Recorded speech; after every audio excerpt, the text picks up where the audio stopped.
ನಮ್ಮೂರು ಎಕ್ಸ್‌ಪ್ರೆಸ್‌ನ ವಿಶೇಷ ಕಾರ್ಯಕ್ರಮಕ್ಕೆ ಸ್ವಾಗತ. ಇವತ್ತು ನಮ್ಮ ಜೊತೆ ಇದ್ದಾರೆ ರಾಜ್ಯದ ಪ್ರತಿಷ್ಠಿತ ಒಂದು ಚಿಕಿತ್ಸಾಲಯ ಅಂತಲೇ ಹೇಳ್ಬೋದು, ಪ್ರಶಾಂತಿ ಚಿಕಿತ್ಸಾಲಯ. ಅದರ ಮುಖ್ಯಸ್ಥರಾದಂತಹ ಡಾಕ್ಟರ್ ಸುಮೇಧಾ ಕಟ್ಟೆ ಅವರು ನಮ್ಮ ಜೊತೆ ಇದ್ದಾರೆ.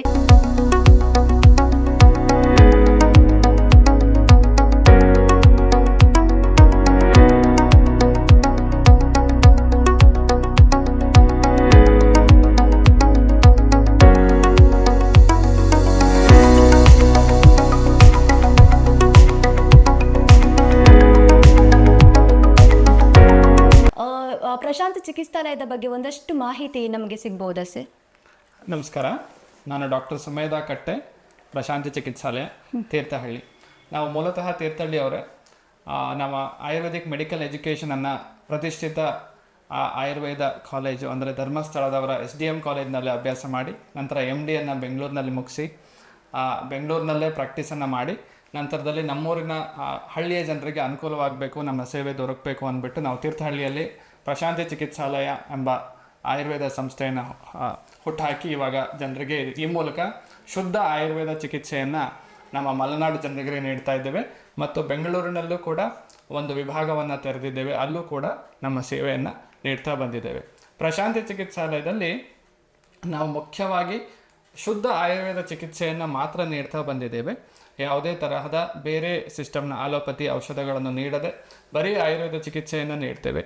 ಯಾವುದೇ ರೋಗವನ್ನಾದರೂ ಮೂಲ ಕಾರಣಗಳನ್ನು ಹುಡುಕಿ ಅವರ ದಿನಚರಿ, ಅವರ ಡಯಟ್, ಲೈಫ್ ಸ್ಟೈಲ್ ಏನಿರುತ್ತೆ ಅಂತ ನೋಡಿಕೊಂಡು ಆ ಮೂಲಕವಾಗಿ ಪೇಷಂಟ್ಗಳ ರೋಗವನ್ನು, ಯಾವುದೇ ಕ್ರಾನಿಕ್ ಡಿಸೀಸ್ ಆಗಿದ್ರೂ ಕೂಡ ಅವರ ಆ ರೋಗಕ್ಕೆ ಮೂಲ ಕಾರಣ ಏನು ಅಂತ ತಿಳ್ಕೊಂಡ್ಬಿಟ್ಟು ಅದನ್ನು ಪತ್ತೆ ಹಚ್ಚಿ ನಂತರ ದೇಹನ ಶುದ್ಧಿ ಮಾಡಿ ಚಿಕಿತ್ಸೆ ನೀಡಿ ಗುಣಮುಖವಾಗಿ ಆಗೋ ಹಾಗೆ ಮಾಡೋದು ನಮ್ಮ ಚಿಕಿತ್ಸಾಲಯದ ಮತ್ತು ನಮ್ಮ ಮೂಲ ಉದ್ದೇಶ. ಓಕೆ ಸರ್, ಜನರು ಯಾವೆಲ್ಲ ರೋಗಗಳಿಗೆ, ಸಮಸ್ಯೆಗಳಿಗೆ ಪರಿಹಾರವನ್ನು ಇದರಲ್ಲಿ ಕಾಣಬಹುದು? ನಾವು ವೈದ್ಯಕೀಯ ಸೇವೆಯನ್ನು 10 ವರ್ಷದಿಂದ ನಡೆಸ್ಕೊಂಡು ಬರ್ತಾ ಇದ್ದೇವೆ. ಅದರಲ್ಲಿ ಮುಖ್ಯವಾಗಿ ನಮ್ಮ ಆಯುರ್ವೇದ ಚಿಕಿತ್ಸಾಲಯದಲ್ಲಿ ನಾವು ಮಸ್ಕ್ಯುಲೋಸ್ಕೆಲಿಟಲ್ ಡಿಸಾರ್ಡರ್ಸ್ ಅಂತ ಹೇಳ್ತೀವಿ. ಅಂದರೆ ಬೆನ್ನು ನೋವು, ಕುತ್ತಿಗೆ ನೋವು, ಬೆನ್ನು ಹುರಿಯ ಸಮಸ್ಯೆ, ನರದ ಸಮಸ್ಯೆ ಮತ್ತು ಗಂಟು ನೋವು ಅಂದರೆ ಸಂಧಿವಾತ ಅಂತ ಏನು ಜನರು ಮಾತಾಡ್ತಾರೆ ಅಥವಾ ವಾತ ಕಸ ಅಂತ ಏನು ಹೇಳ್ತಾರೆ, ಆ ಸಮಸ್ಯೆಗಳಿಗೆ ಮುಖ್ಯವಾಗಿ ಟ್ರೀಟ್ಮೆಂಟನ್ನು ಕೊಡ್ತಾ ಬಂದಿದ್ದೇವೆ.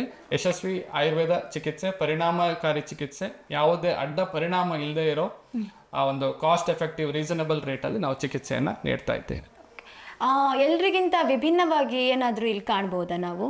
ಹೌದು, ಅಂದರೆ ನಾವು ಪಂಚಕರ್ಮ ಚಿಕಿತ್ಸೆಯನ್ನು ಮುಖ್ಯವಾಗಿ ಸ್ಟಾರ್ಟ್ ಮಾಡಿದ್ದು ನಮ್ಮ ಪ್ರಶಾಂತಿ ಚಿಕಿತ್ಸಾಲಯದಲ್ಲಿ. ಅದೇ ನಾನು MD ಮಾಡಿರೋದು ಪಂಚಕರ್ಮ ವಿಭಾಗದಲ್ಲಿ ಆಗಿರೋದ್ರಿಂದ ನಾವು ಅದರಲ್ಲಿ ಸ್ಪೆಷಲ್ ಟ್ರೀಟ್ಮೆಂಟ್ಸನ್ನು ನಾವು, ಅಥವಾ ಸ್ಪಾಂಡಲೈಸಿಸ್ ಏನು ಪ್ರಾಬ್ಲಮ್ ಇರುತ್ತೆ, ಲಂಬಾರ್ ಅಥವಾ ಸರ್ವೈಕಲ್ ಅಥವಾ ಬೆನ್ನು ಅಥವಾ ಕುತ್ತಿಗೆ ನೋವು, ಮತ್ತು ಆಮವಾತ ಅಂತ ಏನು ಹೇಳ್ತೀವಿ, ರುಮಟೈಡ್ ಆರ್ಥರೈಟಿಸ್ ಅಂತ ಹೇಳ್ತೀವಿ, ಎಸ್ಪೆಷಲಿ ಈ ಚಳಿಗಾಲದಲ್ಲಿ ತುಂಬ ನೋವು ಬರುತ್ತೆ, ಆ ಸಮಸ್ಯೆಗಳಿಗೆ ನಾವು ಪಂಚಕರ್ಮ ಚಿಕಿತ್ಸೆ ಮತ್ತು ವಿವಿಧ ಗಿಡಮೂಲಿಕೆಗಳಿಂದ ಕೂಡಿದ ಆಯುರ್ವೇದ ಔಷಧವನ್ನು ವಿಭಿನ್ನವಾಗಿ ಸ್ಪೆಷಲ್ ಆಗಿ ನೀಡ್ತಾ ಬಂದಿದೆ. ಓಕೆ, ಈ ಆಮವಾತದ ಲಕ್ಷಣಗಳು ಹೇಗಿರುತ್ತೆ ಮತ್ತು ಅದಕ್ಕೆ ಪರಿಹಾರ ಯಾವ ರೀತಿ ಕೊಡ್ತೀರಾ ಅಂತ ಕೇಳ್ಬೋದಾ?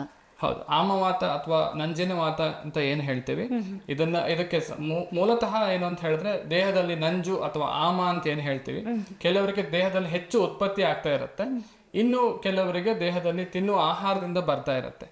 ಆ ಲಕ್ಷಣಗಳಿದ್ದಾಗ ಏನು ಅಂತ ಹೇಳಿದ್ರೆ ಮುಖ್ಯವಾಗಿ ಕೈ ಬೆರಳುಗಳ ನೋವು ಜಾಸ್ತಿ ಇರುತ್ತೆ. ಬೆಳಗ್ಗೆ ಎದ್ದ ತಕ್ಷಣ ಏಳಕ್ಕಾಗಲ್ಲ ಅಂತ ಹೇಳುವಂಥದ್ದು, ಅಥವಾ ಚಳಿಗಾಲದಲ್ಲಿ ಅಥವಾ ತುಂಬ ಮಳೆಗಾಲದಲ್ಲಿ ಜಾಸ್ತಿ ಆಗುವಂಥದ್ದು, ಕೈ ಬೆರಳುಗಳೆಲ್ಲ ಊತ ಬರುವಂಥದ್ದು, ಹಸಿವು ಕಡಿಮೆ ಆಗುವಂಥದ್ದು, ದೇಹದಲ್ಲಿ ರಕ್ತ ಬಲ ಕಡಿಮೆ ಆಗೋದು, ಕೈಕಾಲು ಬೆರಳುಗಳೆಲ್ಲ ವಾರೆ ಆಗುವಂಥದ್ದು, ಬೆಳಗ್ಗೆ ಏಳಕ್ಕೆ ಆಗಲ್ಲ ಹಾಸಿಗೆಯಿಂದ, ಯಾರಾದರೂ ಎಬ್ಬಿಸ್ಬೇಕು ಅಂತ. ಸೊ ಈ ಥರ ಲಕ್ಷಣಗಳಿದ್ದಾಗ ಆಮವಾತ ಅಂತ ಹೇಳ್ತೀವಿ ಅಥವಾ ರುಮಟೈಡ್ ಆರ್ಥರೈಟಿಸ್ ಅಂತ ಹೇಳ್ತೀವಿ. ಓಕೆ ಸರ್, ಇದು ಈ ಚಿಕಿತ್ಸಾಲಯದಲ್ಲಿ ಜನರಿಗೆ ಯಾವಾಗ ಎಲ್ಲ ಲಭ್ಯ ಇರುತ್ತೆ? ವಾರದಲ್ಲಿ ಎಲ್ಲ ದಿನನೂ ಲಭ್ಯ ಇರುತ್ತೆ. ಆದರೆ ನಮ್ದು ವಾರದ ರಜಾ ಗುರುವಾರ ಆಗಿರುತ್ತೆ ಚಿಕಿತ್ಸಾಲಯದಲ್ಲಿ. ಸೋಮವಾರ, ಮಂಗಳವಾರ, ಬುಧವಾರ ಮತ್ತು ಶುಕ್ರವಾರ, ಮಂಗಳವಾರ, ಬುಧವಾರ, ಶುಕ್ರವಾರ, ಶನಿವಾರ, ಭಾನುವಾರ ನಾವು ಚಿಕಿತ್ಸೆಯನ್ನು ನೀಡ್ತೇವೆ. ಓಕೆ ಸರ್, ಇದು ಬೆಂಗಳೂರಲ್ಲೂ ಸೇವೆ ಮಾಡ್ತಾ ಇದೆ ಅಂತ ಕೇಳ್ಪಟ್ಟಿದ್ದೀವಿ. ಸೊ ಸೆಕ್ಟರ್ ವೈಸ್ ನೀವು ಸೇವೆ ಸಲ್ಲಿಸ್ತಾ ಬಂದಿದ್ದೀರಾ. ಸೊ ಯಾವ ರೀತಿ ನೀವು ಅದನ್ನ? ಬೆಂಗಳೂರಿನಲ್ಲಿ ನಮ್ದು ಹೊರರೋಗಿ ವಿಭಾಗ OPD ಅಂತ ಏನು ಹೇಳ್ತೀವಿ ಅದು ಇದೆ. ಬೆಂಗಳೂರಿನ JP ಪಾರ್ಕ್ ಹತ್ತಿರ ಮತ್ತಿಕೆರೆ JP ಪಾರ್ಕ್ ಹತ್ತಿರದಲ್ಲಿ ನಾವು ಚಿಕಿತ್ಸೆಯನ್ನು ನೀಡ್ತೀವಿ, ಔಷಧಗಳನ್ನು ನೀಡ್ತೇವೆ. ಅಲ್ಲಿ ಪೇಷಂಟ್ಗಳಿಗೆ ಎಲ್ಲ ಪರೀಕ್ಷೆಗಳನ್ನು ಮಾಡ್ತೇವೆ. ಆಯುರ್ವೇದ ವೈದ್ಯಕೀಯ ಪದ್ಧತಿಯಲ್ಲಿ ಅಥವಾ ರೋಗಿಗಳು ಯಾವ ಥರ ಬರ್ತಾರೆ ಅಂತ ಹೇಳಿದ್ರೆ, ಬಹಳಷ್ಟು ಜನಗೆ ಬ್ಲಡ್ ಟೆಸ್ಟ್ ಮಾಡಿದಾಗ ಯಾವುದೂ ಸಮಸ್ಯೆ ಕಾಣೋದಿಲ್ಲ, ಆದರೆ ಅವರಿಗೆ ಲಕ್ಷಣಗಳು ಕಂಡು ಬರ್ತಾ ಇರುತ್ತೆ. ಸೊ ಅಂಥವರಿಗೆ ಏನು ಅಂತ ಹೇಳಿದ್ರೆ, ಬ್ಲಡ್ ಟೆಸ್ಟ್ ಮಾಡಿಸಿದ್ದೀವಿ, ಅದು ನಾರ್ಮಲ್ ಇದೆ ಅಂತ ಹೇಳ್ತಾರೆ, ಆದರೆ ಲಕ್ಷಣಗಳು ತುಂಬ ನೋವು ಕೊಡ್ತಾ ಇರುತ್ತೆ. ಅಂಥವರಿಗೆ ಆಯುರ್ವೇದ ವೈದ್ಯಕೀಯ ವಿಧಾನದಲ್ಲಿ ಹೇಳಿರೋ ಹಾಗೆ ನಾವು ನಾಡಿ ಪರೀಕ್ಷೆ ಇತ್ಯಾದಿಗಳನ್ನೆಲ್ಲ ನಡೆಸ್ಬಿಟ್ಟು ಅವ್ರಿಗೆ ಔಷಧಿ ಕೊಟ್ಟು ಅಡ್ಡ ಪರಿಣಾಮ ಇಲ್ಲದಾಗೆ ಸರಿ ಮಾಡೋದು ನಮ್ಮ ಉದ್ದೇಶ. ಓಕೆ ಸರಿ, ಇಂಗ್ಲಿಷ್ ಮಾತ್ರೆಗೂ ಮತ್ತೆ ಆಯುರ್ವೇದಕ್ಕೂ ಏನು ಡಿಫ್ರೆನ್ಸ್ ಅಂತ ಹೇಳ್ಬೋದಾ ಸರ್? ಅಂದ್ರೆ ಏನು ಪ್ರಾಫಿಟ್ ಜನಕ್ಕೆ ಆಯುರ್ವೇದವನ್ನು ಚೂಸ್ ಮಾಡೋದು? ಆಯುರ್ವೇದ ವೈದ್ಯಕೀಯ ವಿಜ್ಞಾನದಲ್ಲಿ ನಾನು ಮೊದಲೇ ಹೇಳಿದಾಗೆ ನಾವು ಮೂಲ ಕಾರಣಗಳಿಗೆ ಹೆಚ್ಚು ಒತ್ತು ಕೊಡ್ತೀವಿ. ಈ ರೋಗ ಯಾವುದರಿಂದ ಶುರುವಾಯಿತು, ಅವರ ದಿನಚರಿ ಹೇಗಿತ್ತು, ಅವ್ರ ಕೆಲಸ ಹೇಗಿದೆ, ಅವರ ನಿದ್ದೆ ಅಥವಾ ಲೈಫ್ ಸ್ಟೈಲ್ ಹೇಗಿದೆ, ಬಯೋಲಾಜಿಕಲ್ ಕ್ಲಾಕ್ ಹೇಗಿದೆ, ಎಲ್ಲದನ್ನು ಗಮನದಲ್ಲಿ ಇಟ್ಕೊಂಡು, ಅವರ ಸ್ಟ್ರೆಸ್ ಲೆವೆಲ್ ಇರ್ಬೋದು, ಎಲ್ಲದನ್ನು ಗಮನದಲ್ಲಿ ಇಟ್ಕೊಂಡು ಅವ್ರೇನೋ ಬಂದಿರ್ತಾರೆ, ಆ ಕ್ಷಣಕ್ಕೆ ನಾವು ಪರಿಹಾರವನ್ನು ಕೊಡದೆ ಅವರ ಮೂಲ ಕಾರಣಕ್ಕೆ ಟ್ರೀಟ್ಮೆಂಟ್ ಕೊಟ್ಟಾಗ ರೋಗ ಸಂಪೂರ್ಣವಾಗಿ ಬುಡ ಸಮೇತ ಬೇರು ಸಮೇತ ಕಿತ್ತು ಹೋಗ್ಲಿಕ್ಕೆ ಹೆಲ್ಪ್ ಆಗುತ್ತೆ. ಅಂದ್ರೆ ಒಂದ್ಸಾರಿ ಪ್ರಶಾಂತಿ ಚಿಕಿತ್ಸಾಲಯಕ್ಕೆ ಬಂದ್ಮೇಲೆ ಜನಕ್ಕೆ ಯಾವ ರೀತಿ ನೀವು ಟ್ರೀಟ್ಮೆಂಟ್ ಅನ್ನ ಕೊಡ್ತೀರಾ? ಪ್ರಶಾಂತಿ ಚಿಕಿತ್ಸಾಲಯಕ್ಕೆ ಬಂದಾಗ ನಾವು ಫಸ್ಟ್ ಅದೇ ಪರೀಕ್ಷೆಗಳನ್ನ ಆಯುರ್ವೇದ ವೈದ್ಯಕೀಯ ವಿಜ್ಞಾನದಲ್ಲಿ ಹೇಳಿರೋ ಹಾಗೆ ಎಲ್ಲ ಪರೀಕ್ಷೆಗಳನ್ನ ನಡೆಸ್ತೇವೆ. ಅವರ ಕಂಪ್ಲೀಟ್ ಹಿಸ್ಟ್ರಿಯನ್ನ ತಗೊಳ್ತೇವೆ. ಆಮೇಲೆ ನಾವು ಅವರಿಗೆ ಅದನ್ನ ನೋಡ್ಕೊಂಡ್ಬಿಟ್ಟು ರೋಗ ಕಡಿಮೆ ಬೇರೂರಿದ್ರೆ ಅದನ್ನ ಔಷಧಿಗಳನ್ನು ಕೊಡ್ತೇವೆ, ಪಥ್ಯಗಳನ್ನ ಬೋಧನೆ ಮಾಡ್ತೇವೆ.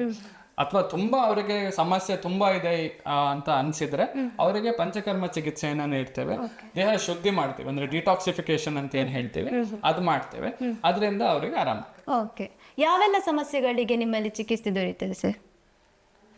ಮುಖ್ಯವಾಗಿ ನಾನು ಹೇಳಿದಾಗೆ ರುಮಟೈಡ್ ಆರ್ಥರೈಟಿಸ್, ಆಸ್ಟಿಯೋ ಆರ್ಥರೈಟಿಸ್, ಮೂಳೆ ಸವೆತ ಅಂತ ಹೇಳಿದ್ರೆ ಅದು ಕುತ್ತಿಗೆ ನೋವು ಇರ್ಬೋದು ಅಥವಾ ಬೆನ್ನು ನೋವು ಇರ್ಬೋದು, ನರದ ಸಮಸ್ಯೆ ಇರ್ಬೋದು. ಈ ಸಮಸ್ಯೆಗಳಿಗೆ ಮುಖ್ಯವಾಗಿ. ಅದು ಬಿಟ್ಟರೆ ಎರಡನೇದು ಅಂತ ಹೇಳಿದ್ರೆ ನಾವು ಸೋರಿಯಾಸಿಸ್ ಸಮಸ್ಯೆಗೆ ಉತ್ತಮವಾದ ಔಷಧಿಯನ್ನು ನೀಡ್ತಾ ಬರ್ತೇವೆ. ಯಾವ ವಯೋಮಿತಿ ಏನಾದರೂ ಇದೆಯಾ? ಇಲ್ಲ, ನಾವು ತಿಂಗಳಲ್ಲಿ ವಯೋಮಿತಿ ಅಂತ ಹೇಳಿದ್ರೆ ನಮ್ಮ ಚಿಕಿತ್ಸಾಲಯದಲ್ಲಿ ಹುಟ್ಟಿದ ಮಕ್ಕಳಿಂದ 15 ವರ್ಷದ ತನಕ ಅವರಿಗೆ ಬುದ್ಧಿಶಕ್ತಿ ಮತ್ತು ಜೀರ್ಣಕ್ರಿಯೆ ಎಲ್ಲ ಇಮ್ಯುನಿಟಿ ಡೆವಲಪ್ ಆಗ್ಲಿಕ್ಕೆ ಸ್ವರ್ಣಪ್ರಾಶನ ಅಂತ ನೀಡ್ತೇವೆ. ಅದು ಪ್ರತಿ ತಿಂಗಳು ಪುಷ್ಯ ನಕ್ಷತ್ರದ ದಿನ ನಮ್ಮ ಚಿಕಿತ್ಸಾಲಯದಲ್ಲಿ ತೀರ್ಥಹಳ್ಳಿಯಲ್ಲಿ ಪ್ರಶಾಂತಿ ಚಿಕಿತ್ಸಾಲಯದಲ್ಲಿ ನಡೆಯುತ್ತೆ. ಅದು ಬಿಟ್ರೆ ದೊಡ್ಡವರಿಗೆ ಈಗೇನು ಮೇಲ್ಗಡೆ ಸಮಸ್ಯೆಗಳನ್ನು ಹೇಳಿದ್ವಿ, ಮೂಳೆ ಸಮಸ್ಯೆಗಳು, ನರದ ಸಮಸ್ಯೆಗಳಿಗೆ ಆಯುರ್ವೇದ ಚಿಕಿತ್ಸೆಯನ್ನು ನೀಡ್ತೇವೆ. ದೂರದ ವ್ಯಕ್ತಿಗಳು ಏನಾದರೂ ಚಿಕಿತ್ಸೆ ಪಡಿಬೇಕು ಅಂತ ಇದ್ರೆ ನೀವು ಯಾವ ರೀತಿ ಅವರಿಗೆ ಸಜೆಷನ್ ಮಾಡಬಹುದು ಸರ್? ಅದೇ ದೂರದ ಊರಿನಲ್ಲಿರೋರಿಗೆ ತುಂಬಾ ಜನ ಬೇರೆ ಬೇರೆ ಜಿಲ್ಲೆ, ರಾಜ್ಯ ಅಥವಾ ಹೊರದೇಶದಲ್ಲಿರೋರು ಕೂಡ ನಮ್ಮನ್ನು ಕನ್ಸಲ್ಟ್ ಮಾಡಬೇಕು ಅಂತ ಹೇಳಿದ್ರೆ ಫಸ್ಟ್ ಆನ್ಲೈನ್ ಕನ್ಸಲ್ಟೇಷನ್ ಮಾಡ್ತಾರೆ. ಗೂಗಲ್ ಮೀಟ್ ಮೂಲಕವಾಗಿ ಆನ್ಲೈನ್ ಕನ್ಸಲ್ಟೇಷನ್ ಅಪಾಯಿಂಟ್ಮೆಂಟ್ ತಗೊಂಡ್ಬಿಟ್ಟು ಸಾಮಾನ್ಯವಾಗಿ ಶನಿವಾರ ಅಥವಾ ಭಾನುವಾರ ಆನ್ಲೈನ್ ಕನ್ಸಲ್ಟೇಷನ್ ಕೊಡ್ತೀವಿ.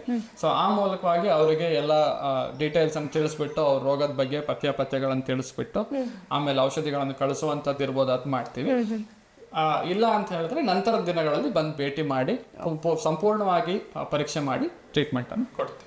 ಎಲ್ಲ ಕಡೆನೂ ನೀವು ಚಿಕಿತ್ಸೆಯನ್ನು ನೀಡ್ತೀರಲ್ಲ, ಸೊ ಯಾವ ಒಂದು ಸೆಕ್ಟರ್ ಸೂಕ್ತ ಅಂತ ಜನಕ್ಕೆ ಹೇಳಲಿಕ್ಕೆ ಇಷ್ಟಪಡ್ತೀರಾ? ಅದೇ ನಾವು ಮುಖ್ಯವಾಗಿ ಸೌತ್ ಕರ್ನಾಟಕದವರಿದ್ರೆ ನಾವು ಏನು ಅಂತ ಹೇಳ್ತೀವಿ, ತೀರ್ಥಹಳ್ಳಿಗೆ ಬನ್ನಿ ಅಂತ ಹೇಳ್ತೀವಿ ಪರೀಕ್ಷೆಗೆ. ಇಲ್ಲ ಅಂದ್ರೆ ಆ ಕಡೆ ಇದ್ರೆ ನಾವು ಬೆಂಗಳೂರಿನಲ್ಲಿ ನಮ್ಮ ಚಿಕಿತ್ಸಾ ವಿಭಾಗ ಇರೋದ್ರಿಂದ ಅಲ್ಲಿ ತಿಂಗಳಿಗೆ ಒಂದ್ಸಲ ನಾನು ಲಭ್ಯ ಇರ್ತೇನೆ ಪರೀಕ್ಷೆ ಮಾಡ್ಲಿಕ್ಕೆ ಮತ್ತು ಔಷಧಿ ಕೊಡ್ಲಿಕ್ಕೆ. ಆ ದಿನ ಮುಂಚಿತವಾಗಿ ತಿಳ್ಕೊಂಡ್ಬಿಟ್ಟು ಅಲ್ಲಿ ಬಂದ್ರೆ ಅಪಾಯಿಂಟ್ಮೆಂಟ್ ತಗೊಂಡ್ ಬಂದ್ರೆ ನಾವು ಚಿಕಿತ್ಸೆಯನ್ನು ನೀಡ್ತೀವಿ, ಔಷಧಗಳನ್ನ ಕೊಡ್ತೀವಿ. ಸರ್, ಕೊನೆಯದಾಗಿ ಜನಕ್ಕೆ ಏನು ಹೇಳಲಿಕ್ಕೆ ಇಷ್ಟಪಡ್ತೀರಾ? ಕೊನೆಯದಾಗಿ ಅಂದ್ರೆ ಇದು ಆಯುರ್ವೇದ ವೈದ್ಯಕೀಯ ಪದ್ಧತಿ ಅನ್ನೋದು ನಮ್ಮ ಪುರಾತನ ಭಾರತದಲ್ಲೇ ಜನಿಸಿರುವಂತಹ ಆಯುರ್ವೇದ ವೈದ್ಯಕೀಯ ಪದ್ಧತಿ. ಈಗ ಹೊರದೇಶಗಳಲ್ಲೂ ಕೂಡ ನಮ್ಮ ವೈದ್ಯಕೀಯ ಪದ್ಧತಿಯನ್ನು ಯೂಸ್ ಮಾಡ್ಕೊಂಡ್ಬಿಟ್ಟು ಅವರು ಎಲ್ಲ ಕಡೆ ಅವರ ದೇಶದಲ್ಲೇ ಹುಟ್ಟಿದ್ದು ಅದನ್ನ ಆ ಥರ ಮಿಮಿಕ್ ಮಾಡ್ತಾ ಇದ್ದಾರೆ. ಬಟ್ ಎಲ್ಲ ಔಷಧಗಳು ಹುಟ್ಟಿದ್ದು ಆಯುರ್ವೇದ ವೈದ್ಯಕೀಯ ಪದ್ಧತಿಯಿಂದಾನೆ.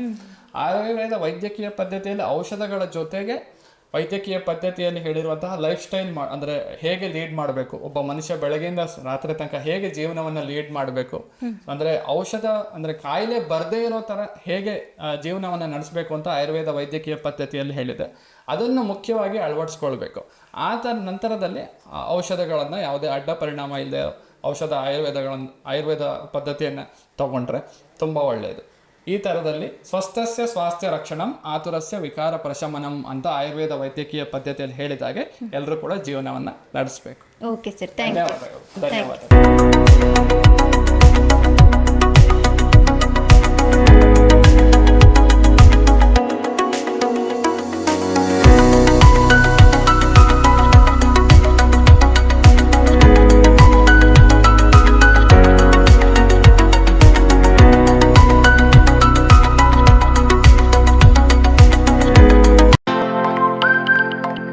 ನಮ್ಮೂರ್ ಎಕ್ಸ್‌ಪ್ರೆಸ್, ನಿಮ್ಮ ಸುದ್ದಿಯ ಜೊತೆಗಾರ.